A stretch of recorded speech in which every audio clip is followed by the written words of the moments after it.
Welcome to lecture on types of organization and their charts presented by Ravi Prakash Mathur, Senior Lecturer Mechanical Engineering Department, Government Polytechnic College Jodhpur। Unit number 1 का जो section है सब unit वो unit 1.4 अभी हम deal कर रहे हैं। अभी पिछले कुछ दिनों में कुछ विशेष कार्यों में मेरी ड्यूटी लगी होने के कारण आपसे संपर्क इस माध्यम से नहीं रह पाया। अब शायद ये वापस निरंतर रह पाएगा। तो संगठन के विभिन्न प्रकार के बारे में चर्चा करेंगे। पिछले कुछ लेक्चर्स में हमने ऑनरशिप के बारे में बात की थी कि किसी बिजनेस का जो है वो किस प्रकार से ऑनरशिप हो सकता है, उस संबंध में बात की थी। जैसे कि sole proprietorship, partnership, joint stock companies, cooperative organisation और पब्लिक एंटरप्राइजेज के बारे में इस प्रकार से हमने बात की थी। अब हम उस चीज़ के बारे में बात करना जा रहे हैं कि जो काम करने वाले लोग हैं उनका जो संगठन किस प्रकार से संगठित हो सकता है, अलग अलग प्रकार के बिजनेस के लिए कौन सा सूटेबल संगठन होंगे, उनकी हम प्रकार की चर्चा करने जा रहे हैं। उनकी गुण दोष देखेंगे, उनकी उपयोगिता के बारे में बात करेंगे। तो कुछ स्लाइड्स हमने जो बनाई हैं जो आपके लिए नोट्स का भी काम कर सकती हैं। मटेरियल हमने उसमें इस प्रकार से कंटेंट रखा है। तो जो पहली स्लाइड, जो स्लाइड नंबर 2, इसमें मैटर से संबंधित जो है उसको हम एक बार मैं आपसे रीड आउट करके बातचीत करता हूँ। इसमें हमने लिखा है कि संगठन किसी भी उद्योग अथवा प्रतिष्ठान के लिए बहुत अधिक महत्वपूर्ण है। किसी भी उद्योग या प्रतिष्ठान की सफलता व विफलता इस बात पर निर्भर करती है कि उसके लिए किस प्रकार का संगठन काम में लिया जा रहा है। प्रत्येक उद्योग में एक ही प्रकार का संगठन उपयोगी नहीं रहता है, वरन उद्योग अथवा प्रतिष्ठान के आकार व उत्पादन प्रक्रिया को देखते हुए भिन्न भिन्न प्रकार के संगठन प्रयुक्त करना ठीक रहता है। जनरली इनको समझने के लिए अलग अलग प्रकार के चार्ट बनाकर समझाने की कोशिश की जाती है। मुख्य रूप से ये जो हैं बिजनेस के लिए 4 प्रकार के संगठन ज़्यादातर मुख्य रूप से काम में लिए जाते हैं। अलग अलग लोग और भी उसके प्रारूप आपके सामने रख सकते हैं, लेकिन जो ज़्यादा कॉमनली यूज़ की जाते हैं वो 4 प्रकार मैं आपसे डिस्कस करने जा रहा हूँ। नंबर 1 है लाइन या स्केलर ऑर्गेनाइजेशन। नंबर 2 है क्रियाशील या फंक्शनल संगठन, फंक्शनल ऑर्गेनाइजेशन। थर्ड है लाइन और स्टाफ का एक संयोजन वाला, लाइन एंड स्टाफ ऑर्गेनाइजेशन। और फोर्थ टाइप जिसमें लाइन भी है, स्टाफ भी है और क्रियाशील या फंक्शन भी उसमें सम्मिलित हैं। सबसे पहले लाइन या स्केलर संगठन के बारे में बातचीत करते हैं। यह संगठन को विभागीय संगठन भी कहा जाता है और मिलिट्री ऑर्गेनाइजेशन भी कहा जाता है, क्योंकि इस प्रकार के संगठन में प्रबंधक के आदेश मिलिट्री के आदेशों के समान बगैर किसी व्यवधान के माने जाने चाहिए। इस संगठन में प्राधिकार या अथॉरिटी जो है ऊपर से नीचे की ओर फ्लो करता है। इस कारण इसे लाइन या स्केलर संगठन भी कहा जाता है। जो कैरेक्टरिस्टिक्स इसके यहाँ इसके एडवांटेज हमें जो है यह है कि इसमें प्राधिकार जो है, अथॉरिटी जो है, स्पष्ट रूप से डिवाइड होने के कारण रिस्पॉन्सिबिलिटीज़, दायित्व एक दूसरे पर शिफ्ट करना या थोपा जाना नहीं संभव होता है। और जैसा कि हमने अभी इससे पहले भी कहा था कि मिलिट्री नेचर का ऑर्गेनाइजेशन है ये, तो इसमें डिसिप्लिन या अनुशासन जिसे हम कहते हैं वह स्ट्रिक्ट रहता है। डिसीज़न की अगर हम बात करें तो वो डिसीज़न फास्ट होते हैं, तुरंत होते हैं।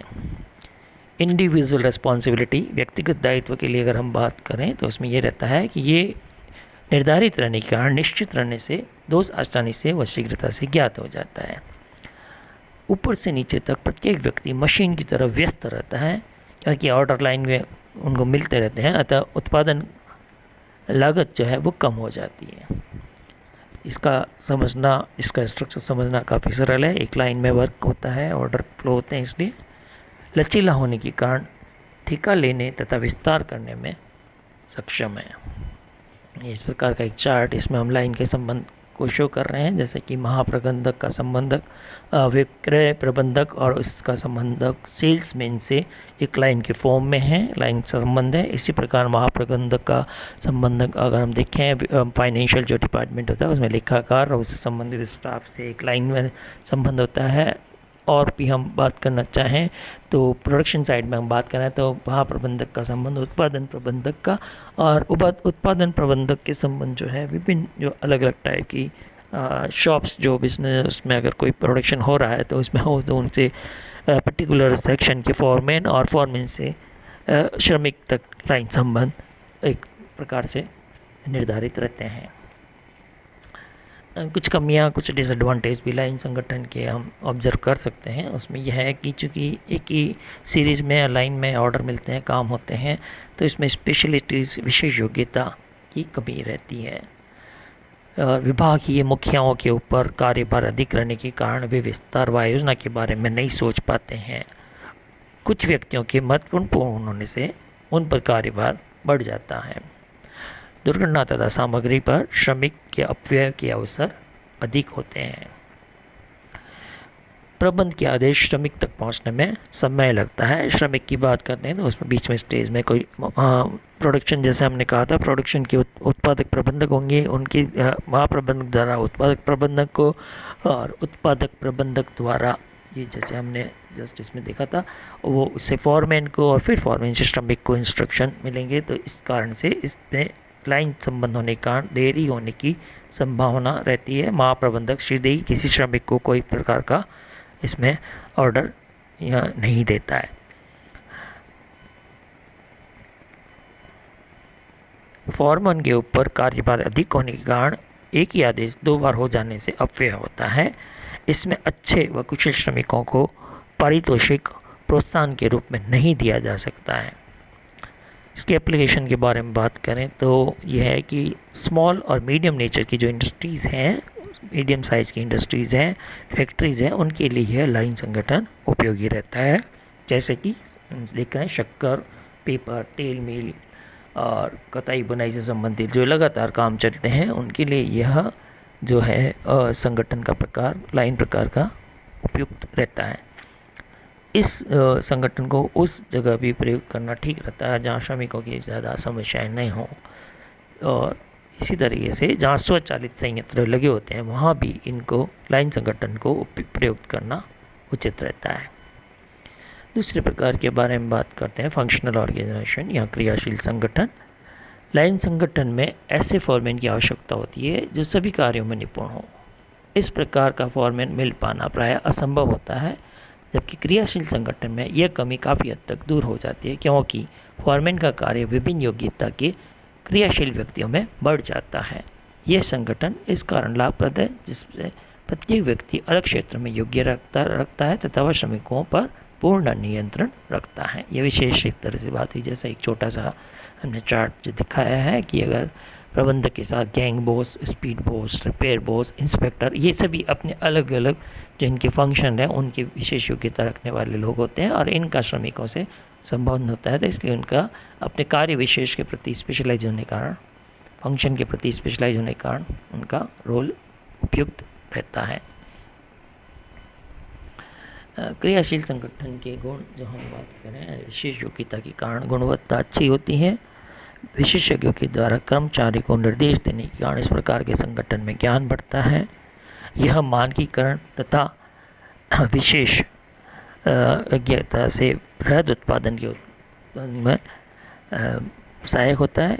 यदि किसी संक्रिया में सुधार की आवश्यकता हो तो उसे अंतिम समय तक सुधारा जा सकता है।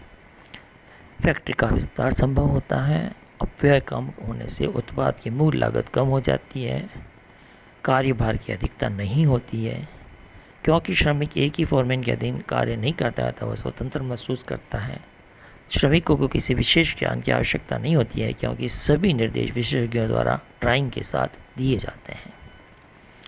क्रियाशील संगठन के अगर हम दोष के बारे में बात करें तो हम देखते हैं कि नियंत्रण में जटिलता रहती है, क्योंकि श्रमिक सभी के नियंत्रण में रहता है। इस कारण अनुशासन की समस्या बढ़ जाती है। अधिक वेतन पर विशेषज्ञ रखने से कार्य की लागत बढ़ जाती है। कारीगरों की पूरी योग्यता एवं दक्षता का उपयोग नहीं हो पाता है। दायित्व का टालना संभव है। किसी विशेषज्ञ के अपने कार्य में असफल रहने पर उत्पादन पर असर पड़ता है तथा सामग्री अपव्यय अधिक होती है। कार्य को सुचारू रूप से चलाने के लिए सभी विभागों का समन्वित होना आवश्यक है, अन्यथा उत्पादन पर प्रभाव पड़ता है। इसकी उपयोगिता के बारे में लेते हैं। एक शुद्ध क्रियाशील संगठन तंत्र मुश्किल से ही मिलता है, जहाँ पर क्रियाशीलता की आधार पर दायित्व बढ़ जाते हैं, वहाँ पर रेखीय संबंध भी होता है। इस प्रकार का संगठन बड़े उद्योगों में, जहाँ भविष्य में विस्तार की संभावना है, वो उचित रहता है। इस प्रकार हमने ये 2 संगठन के प्रकारों के बारे में चर्चा की है। आप इनके मटेरियल को वापस से गो थ्रू कीजिए और अपने जो क्वेरीज हैं, क्वेश्चंस हैं, वो मुझे व्हाट्सएप पे मेरे नंबर पर भेजिए। मैं उनको आपके समाधान करने की कोशिश करूँगा। और आगे हम जो 2 और बचे हुए हैं संगठन, लाइन और स्टाफ तथा लाइन स्टाफ एवं फंक्शनल, इनके बारे में चर्चा करेंगे। Thank you.